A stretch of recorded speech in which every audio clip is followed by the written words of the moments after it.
Well, we're closing in on the roof, the aluminum, and I'm down to one short piece and then one long piece. So let's go up and look at it. Got the ladder all set, should be stable. I'm not using the other ladder because I don't want to bend my edge here, and we'll talk about a solution for that too, but right now this is working.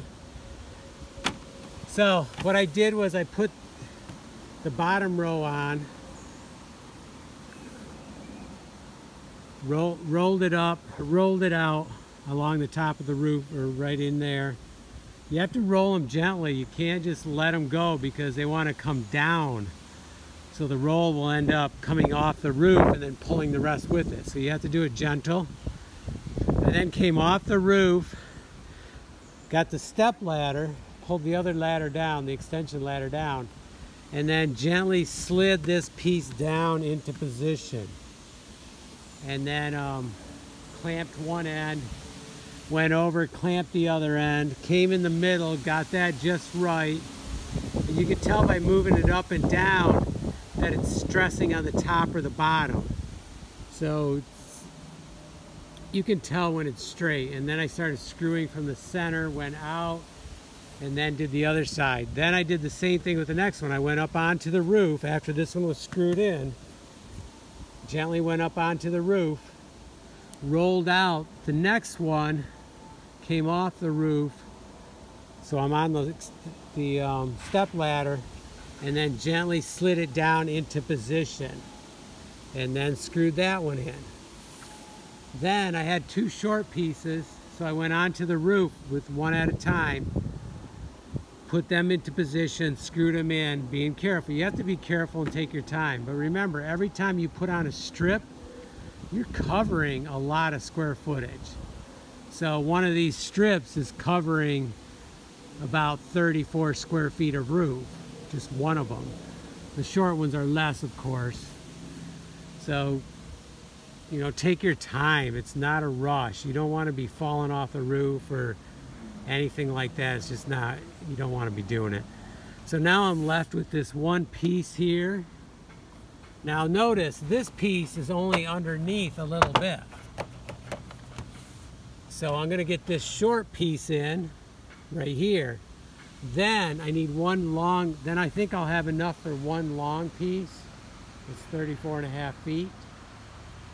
I will then, I'll have to get onto the roof, gently roll it out, and then gently slide it up underneath there to get the last piece in. And that'll connect the top part that I did with the bottom part that I did. So by doing this strategy, I was able to use two full-length ones on the bottom two rows. Now maybe in hindsight, maybe I should have pushed those up in, and then I could have done one more full-length one, so the bottom three rows were full-length. But honestly, I think I'm okay because the bottom 2 feet is going to be full-length, and that's where things want to build up, right here. It's not heated underneath, so that's good too. That'll decrease that somewhat, but okay, enough said. I need to work on this. It's pretty hot out here, and I don't have a lot of time, so I may not be able to do the long one, but at least I can get this little short one in, and that'll take care of the at least have it so if it rains, which is supposed to rain later today, it'll at least be protected, and then I can get the long one in later. Okay, that's where we're at. Looking really good though. You can see the aluminum buckles some, you know, it has that ripple effect, but that doesn't damage the integrity of the roof. And bees and stuff are unlikely to go underneath there. There's not much space.